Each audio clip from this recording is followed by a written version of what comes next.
Dert ortağı kırık sazım, bugün değil ezelden yazım. Benim zalim yara aktım, yaşamasın hep sürünsün.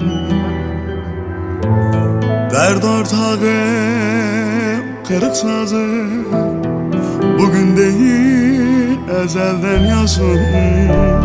Benim zalim yara aktım, yaşamasın hep sürünsün. Yıkılsın dizleri, ağlasın gözleri, kurusun kör kalbi, yaşamasın hep sürünsün. Yıkılsın dizleri, ağlasın gözleri, kurusun kör kalbi, yaşamasın hep sürünsün.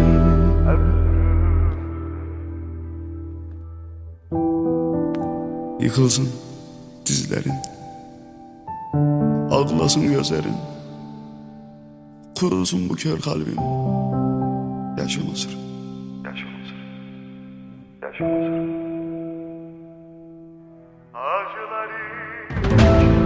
Acılar içinde kaldım, can çekişir sol yanı. Tek başına bir başına yaşamadım, çürüdü. Yıkılsın dizleri, ağlasın gözleri, kurusun kör kalbi, yaşamasın hep sürünsün.